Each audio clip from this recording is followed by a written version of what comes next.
2:38 a.m., January 17, 1991, deep beneath the outskirts of Baghdad, Iraqi air defense officers stared at glowing radar screens inside a reinforced concrete bunker designed to survive airstrikes.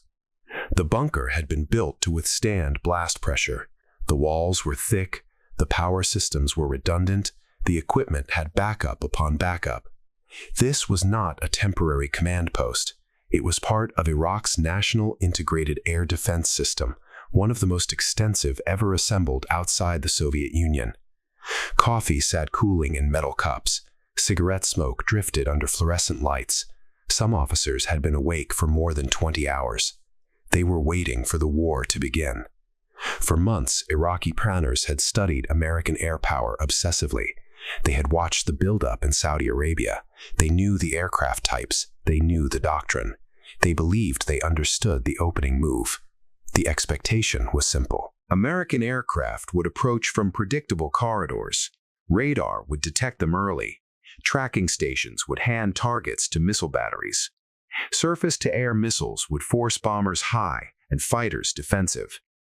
Losses would occur, not catastrophic, but enough to slow the campaign, enough to buy time. Time mattered. Iraq had not built its air defenses to win an air war outright. They had built them to delay one. The system was vast. More than 700 radar sites, including early warning, acquisition, and fire control radars, covered Iraqi airspace. Over 3,700 surface-to-air missile launchers were deployed, including SA-2s, SA-3s, SA-6s, and modern French-built Roland systems. Thousands of anti-aircraft guns protected cities, oil infrastructure, and military bases. Baghdad alone was encircled by overlapping SAM rings, layered deliberately to force American pilots into predictable altitudes. This network was centralized, coordinated, and theoretically robust. On paper, it was formidable. At 2:38 a.m., the first radar contacts appeared. Multiple returns over the Persian Gulf, low altitude, fast-moving, exactly where Iraqi commanders expected American aircraft to emerge. Phones rang across command centers, orders were relayed, missile crews went to full alert, generators spun louder, a system switched to combat mode. Everything was proceeding according to plan. Then, something happened that no one had anticipated. A radar station south of Basra abruptly lost its tracking feed. Operators assumed it was interference. They checked connections, switched frequencies. The screen returned briefly, then went blank again. Seconds later, another radar further north dropped offline. Then another. Not destroyed, not overwhelmed with static, just gone. Within minutes, entire sectors of Iraqi airspace simply disappeared from the network. Commanders initially believed this was electronic jamming. The Americans were famous for it. This was expected. Iraqi doctrine accounted for it. But this was different. Traditional jamming flooded radar screens with noise, false echoes, distorted returns, confusion. This wasn't confusion. It was absence. Missile batteries began reporting problems. They could not acquire targets. Fire control radars refused to lock. Guidance systems showed nothing to track. At first, commanders suspected software failures. Technicians were ordered to reboot systems manually. Backup radars were activated. Emergency generators kicked in. Nothing changed. In some locations, screens flickered back to life for seconds, then went dark again. Meanwhile, Iraqi interceptor pilots were scrambling. MiG-29s, MiG-23s, and Mirage F-1s lifted off into the night, guided by ground controllers who were now struggling to see anything at all. Pilots radioed back in confusion. No targets, no vectors, no clear instructions. Above them, American aircraft were already inside Iraqi airspace. But on the ground, the defensive network that was supposed to see everything was seeing almost nothing. By 3:15 a.m., less than 40 minutes into the war, entire SAM belts were effectively blind, and not a single major radar site had been physically destroyed. This was the moment Iraqi commanders began to realize something was wrong at a fundamental level. They had prepared for missiles. They had prepared for bombs. They had prepared for losses. They had not prepared for silence. What they did not yet understand was that this was not a single weapon, nor a malfunction, nor a lucky strike. It was the result of a doctrine the United States had been developing quietly since Vietnam. A way of fighting that did not aim to destroy defenses first, but to turn them off. As dawn approached, Iraqi officers continued trying to fix what they believed was a technical problem. Frequencies were changed repeatedly, equipment was swapped, manual tracking procedures were attempted. Nothing worked. The more they adjusted, the less they could see. Some commanders began to suspect sabotage. Others believed American aircraft had somehow infiltrated command links themselves. No one yet grasped the scale of what was happening. Above Iraq, the war was unfolding exactly as planned.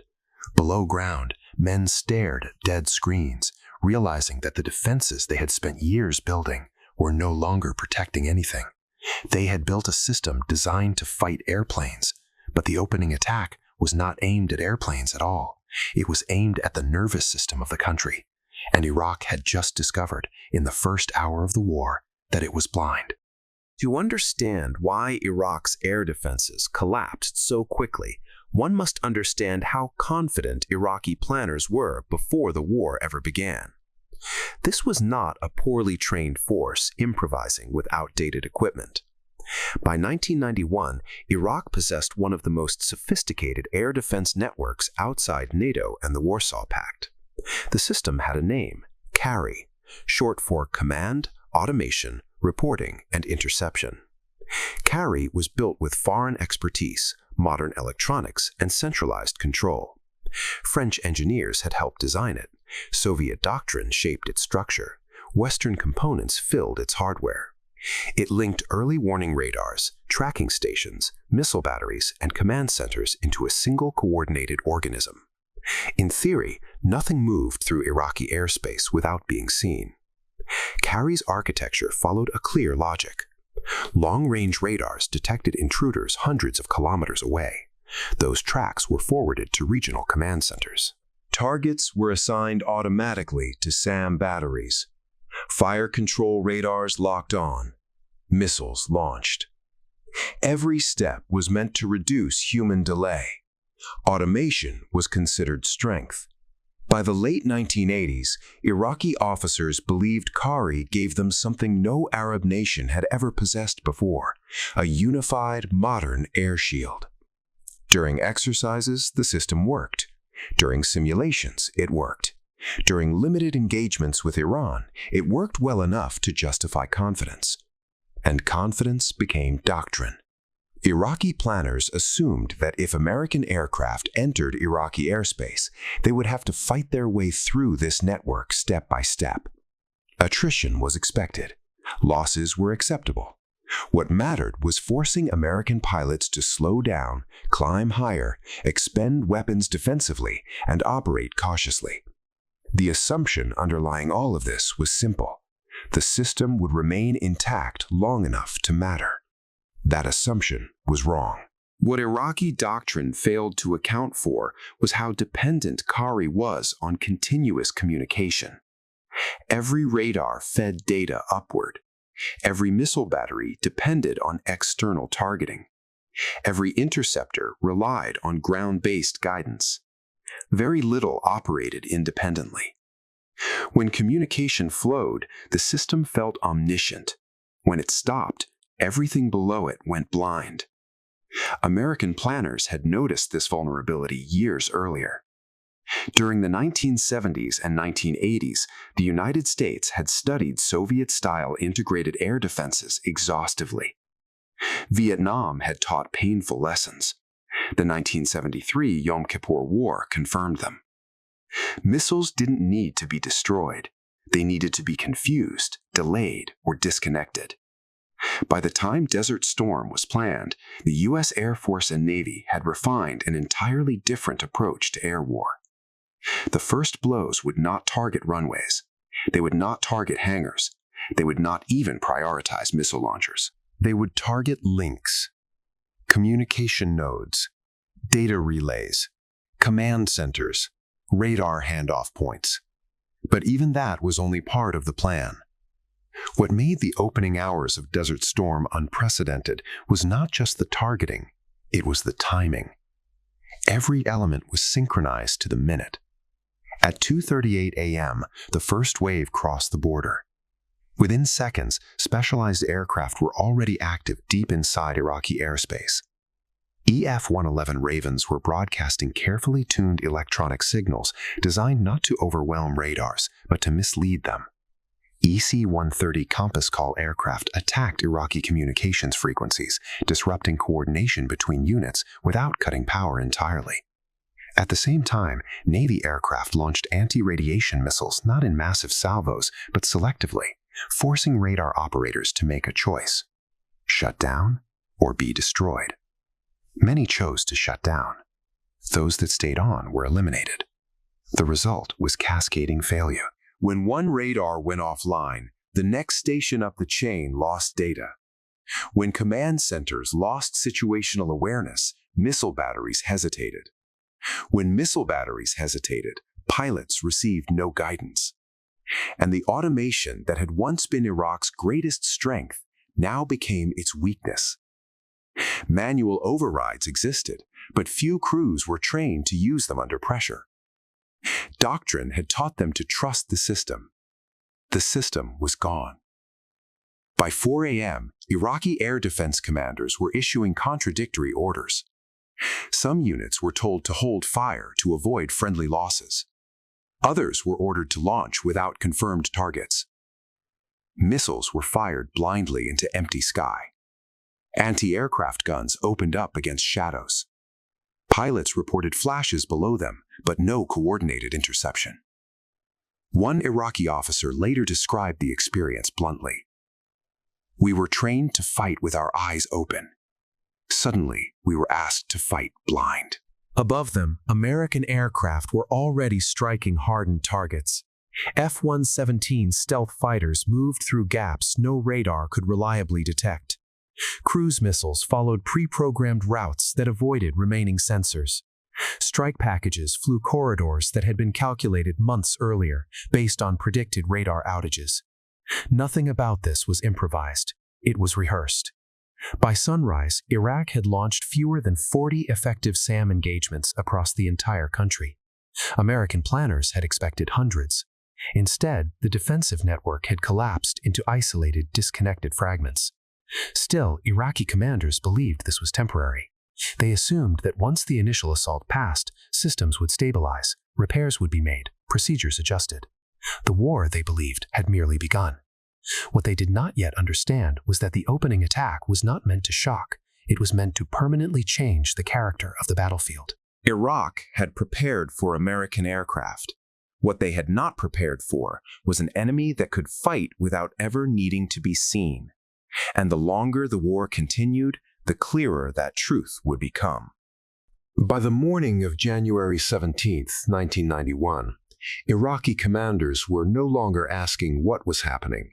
They were asking why nothing they tried was working. Throughout the country, radar crews attempted to adapt. Some units powered systems on only briefly, hoping to detect aircraft before American anti-radiation missiles could respond. Others rotated frequencies, changed pulse patterns, or physically relocated equipment. None of it mattered. What Iraqi doctrine had failed to anticipate was that the Americans were not reacting to Iraqi behavior. They were predicting it. Years before Desert Storm, U.S. analysts had mapped Soviet-style air defense logic down to decision trees. They knew how operators would respond under pressure. They knew when radars would be switched on. They knew how long commanders would wait before overriding automation. This allowed American aircraft to arrive already positioned for those reactions. When a radar briefly activated, it wasn't spotted by chance. It was expected. Within seconds, anti-radiation missiles were already in flight, homing not just on signal strength, but on behavior patterns. Iraqi radar crews learned quickly that survival meant silence. But silence meant blindness, and blindness spread. Without reliable radar coverage, Iraqi fighter aircraft were ordered to rely on ground controllers for vectoring. Those controllers no longer had a clear picture. Pilots were launched with incomplete data, vague headings, and outdated information. Some never encountered the enemy at all. Others flew directly into American combat air patrols they were never warned about. Within the first 48 hours, Iraqi fighter losses mounted sharply. Of the roughly 750 combat aircraft Iraq possessed at the start of the war, fewer than 100 managed effective combat sorties. Many never took off again. Some pilots fled to Iran, believing Iraqi airspace had become suicidal. But even those who remained soon realized something worse. The Americans were not just suppressing air defenses. They were controlling the electromagnetic environment itself. Electronic warfare aircraft operated continuously, shaping what Iraqi operators could see, hear, and interpret. False targets appeared on screens. Real targets vanished. Signals arrived late, distorted, or contradicted each other. Command centers received reports that did not align with visual observations. Missile batteries were assigned targets that no longer existed. The result was paralysis. In Iraqi after-action reports, commanders described an overwhelming sense of uncertainty. They could not distinguish malfunction from deception. They could not tell whether systems were broken, jammed, or being tricked. That uncertainty was devastating. Doctrine collapses when confidence collapses. By the third night, Iraqi air defense officers were making decisions based not on training, but on fear. Radars stayed off longer. Missiles were conserved, waiting for certainty that never came. Units hesitated, waiting for orders that never arrived. American planners had anticipated this psychological shift. The campaign was designed not to overwhelm defenses, but to force restraint. Every moment a radar stayed silent was a moment the Americans owned the sky. And ownership of the sky translated into something even more dangerous: freedom of movement. American strike aircraft began operating at altitudes and routes that would have been unthinkable days earlier. They flew predictable paths. They reused corridors. They returned to the same targets repeatedly. This was not arrogance. It was confirmation. By January 19th, coalition aircraft were flying over 2,000 sorties per day, with losses so low that planners revised expectations downward.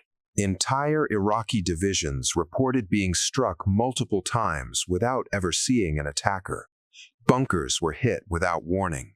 Convoys were destroyed on open roads. Command posts vanished in seconds. From the Iraqi perspective, the war no longer resembled air combat.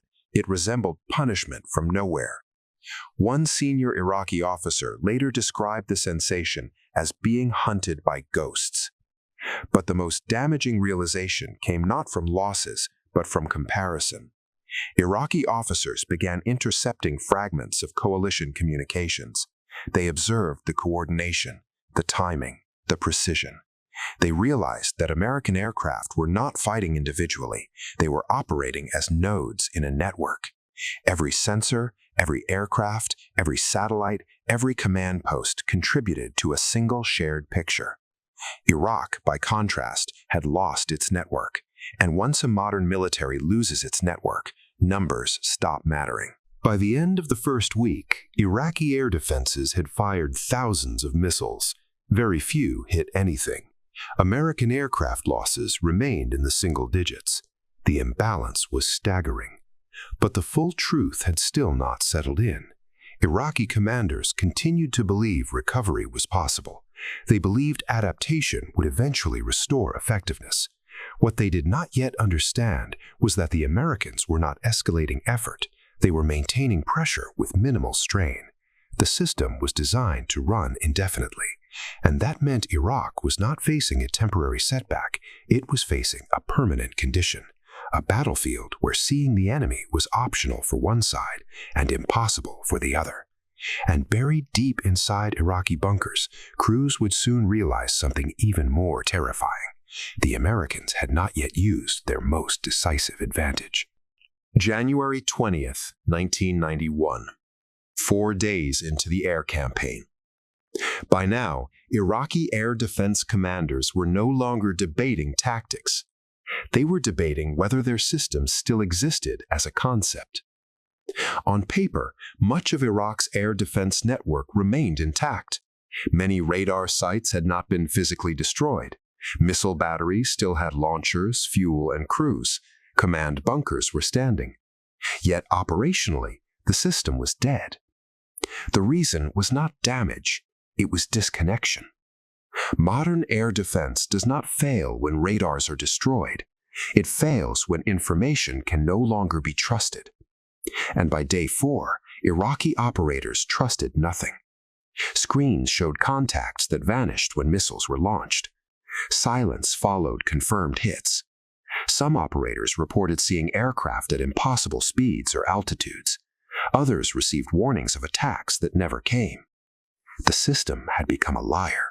Iraqi technicians attempted diagnostics. They replaced components. They recalibrated antennas. They tested signal paths. Everything checked out. The equipment worked. The reality did not. What they did not realize was that the Americans were no longer jamming in the traditional sense. They were sculpting the battle space. Electronic warfare platforms like the EF-111A Raven and EA-6B Prowler did not simply block signals, they altered timing, phase, and coherence. Small delays mattered. Milliseconds turned tracking solutions into useless guesses. Missiles launched on corrupted data wasted themselves into empty sky. Meanwhile, American aircraft operated inside this distortion as if it did not exist, because for them, it didn't. Their sensors were fused, their navigation was satellite-based, their targeting data came from multiple sources, constantly cross-verified. They could lose one input and still function. Iraqi systems could not. This asymmetry produced a terrifying effect. Every defensive action Iraq took made things worse. Turning radars on invited destruction. Turning them off surrendered control. Relocating units exposed them to infrared and visual detection. Remaining static invited precision strikes. By January 21st, Iraqi Air Defense Command issued contradictory orders. Some regions were told to conserve missiles. Others were ordered to fire aggressively. Some radars were authorized to operate autonomously. Others were placed under centralized control that no longer had reliable data. This confusion was not accidental. American planners had built the campaign to stress decision-making, not hardware. The goal was to force Iraq into choosing between bad options, and it worked. In Baghdad, senior officers began receiving reports they could not reconcile. One sector claimed successful engagements, another reported no enemy presence. A third reported catastrophic losses without visual confirmation. The air picture fragmented. What remained was fear. Operators stopped trusting their training.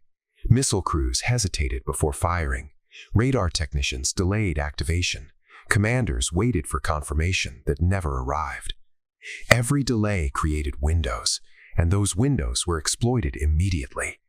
Coalition aircraft struck deeper targets, power stations, communication hubs, Republican Guard facilities, all while Iraqi defenses watched, or thought they did. By January 22nd, the Americans had achieved something unprecedented. They were flying routine strike packages through airspace protected by defenses that outnumbered those used by NATO planners as worst-case scenarios. Iraq possessed over 7,000 surface-to-air missiles at the start of the war, more than 100 radar sites, multiple layers of Soviet-designed coverage. Yet American aircraft losses remained statistically insignificant, not because Iraq lacked courage, but because courage cannot substitute clarity. Captured Iraqi officers later described the psychological collapse. One radar commander stated, "We felt like children closing our eyes, hoping danger would disappear." Another admitted, "After a few days, we no longer believed our screens." That sentence alone explains the outcome. A military that cannot believe its own censors is finished. And still, the most important realization had not yet reached Iraqi leadership. They believed they were losing because the Americans were trying harder. In truth, the Americans were barely straining the system. Aircraft maintenance cycles remained normal. Sortie rates were sustainable. Electronic warfare crews rotated calmly. There was no desperation, no improvisation. This was not an emergency response. It was execution of doctrine. And doctrine, once unleashed, does not tire. By the end of the first week, Iraqi air defenses had effectively removed themselves from the war. Not by surrender, by silence. The skies over Iraq had not been conquered through destruction. They had been conquered through invisibility and doubt. And soon, as ground forces prepared to move, Iraqi commanders would face the most devastating implication of all. They had not merely lost the air war. They had lost the ability to know where the war even was. By late January 1991, the Iraqi military was fighting a war it could no longer see. This was not a figure of speech. Entire divisions on the ground operated with no reliable understanding of what was happening above them.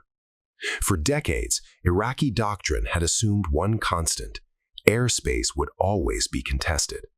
If American aircraft attacked, they would be seen. If missiles launched, warnings would follow. If strikes were coming, there would be noise, confusion, alarms. None of that was happening. Instead, Iraqi units experienced something far worse: silence. American aircraft did not announce themselves. They did not overwhelm defenses with numbers. They did not saturate the sky. They appeared briefly, struck precisely, and vanished, often without a single warning tone. Ground commanders began reporting attacks they could not explain. Bridges destroyed without visible aircraft. Supply depots hit at night without radar alerts.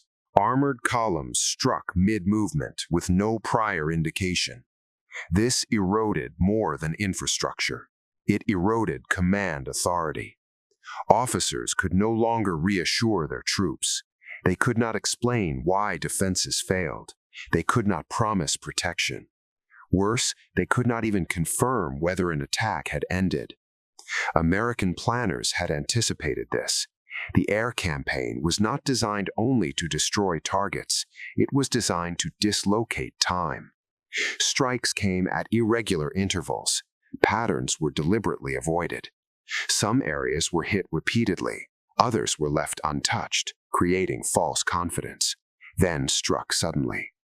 Iraqi soldiers began to believe that aircraft were always overhead, even when none were present. Psychologically, this was catastrophic. Units stopped moving during daylight. Convoys delayed resupply. Engineers abandoned repair work mid-task. Fear froze initiative. By January 24th, Iraqi ground units were operating under an illusion. They believed American forces were larger than they actually were. They believed attacks were constant. They believed resistance was futile. All of these beliefs were wrong, but they felt true. Meanwhile, American electronic warfare did not relax. It intensified.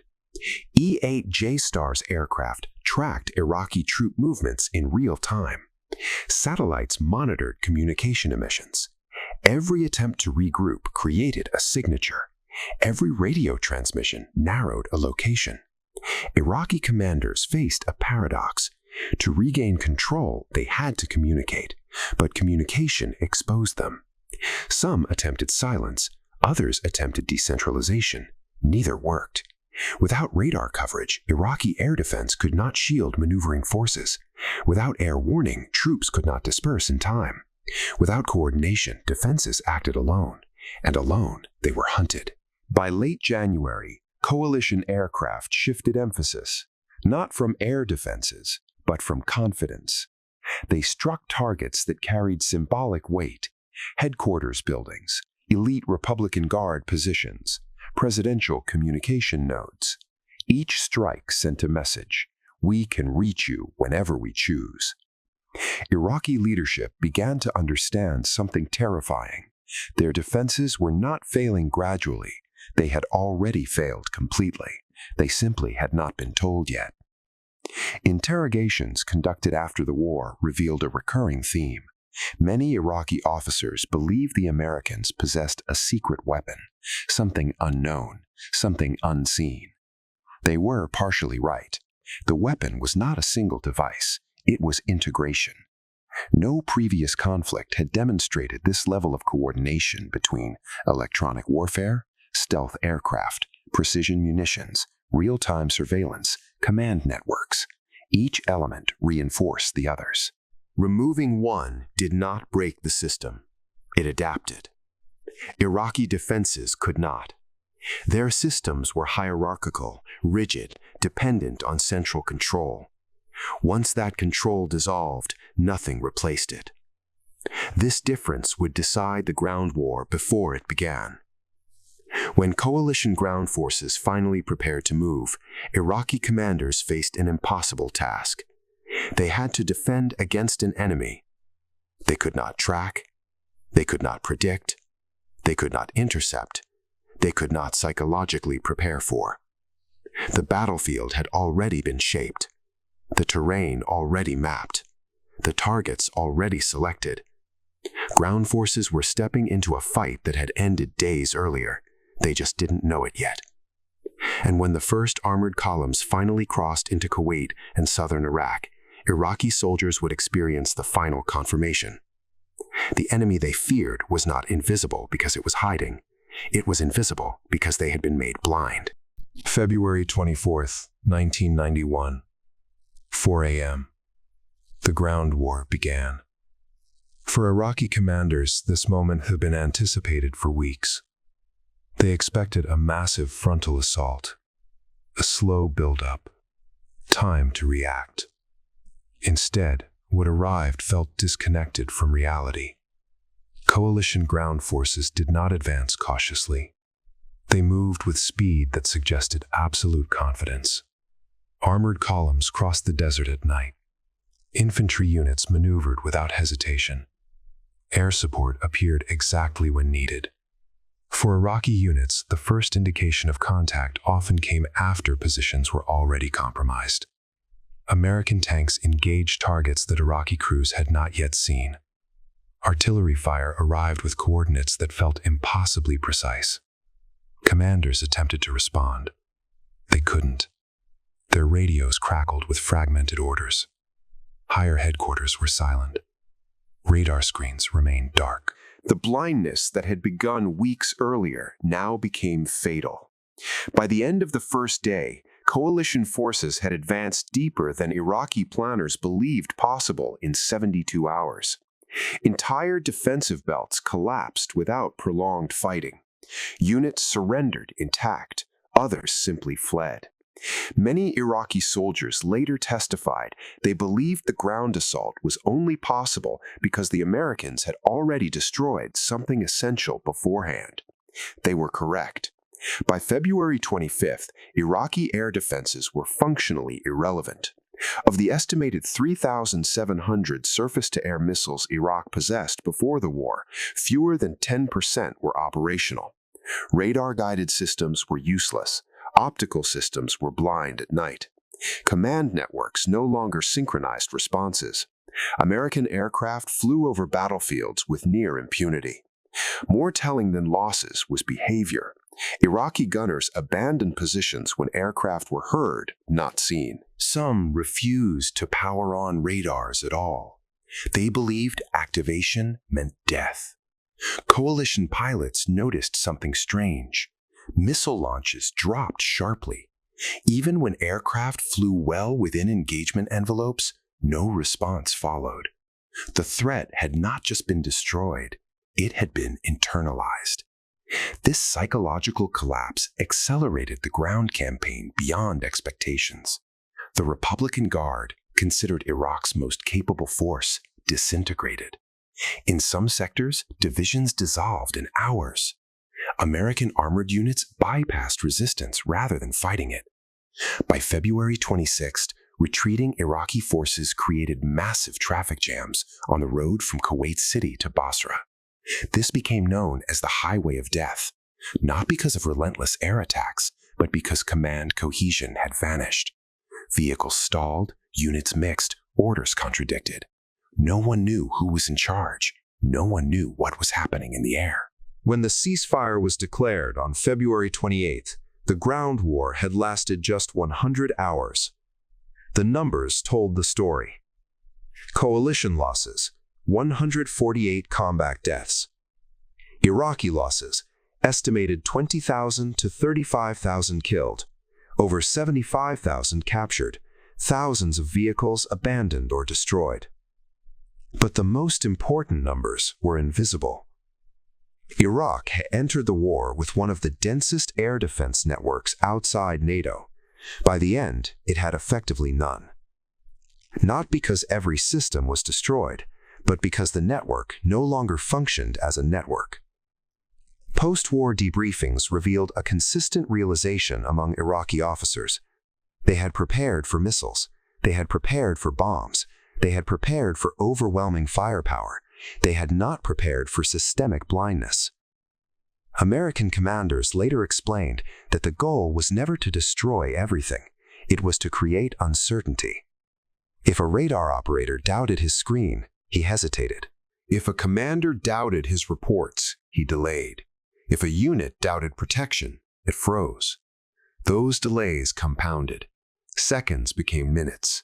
Minutes became collapse. The weapon Iraq faced was not a plane, missile, or bomb. It was an ecosystem. A doctrine that treated information dominance as decisive terrain. Electronic warfare aircraft did not fight alone. Stealth bombers did not operate in isolation. Satellites, analysts, pilots, and commanders formed a closed loop. Iraq had no equivalent. Their systems were designed to fight machines, not coordination. The final symbol of this defeat appeared months later. American intelligence teams surveyed abandoned Iraqi air defense sites. Radars intact, missile launchers untouched, generators fueled. Everything physically present, everything operational on paper, but unused. One U.S. officer reportedly summarized it bluntly. They weren't destroyed, they were irrelevant. Desert Storm marked the first modern war where control of the electromagnetic spectrum mattered more than armor thickness or missile range. Future conflicts would be shaped by this lesson. Those who could see, decide, and strike faster would win. Those who could not would lose before the first shot. Iraq had prepared for American missiles. Instead, it faced something far more dangerous. A war it could not see, and once blind, it never recovered.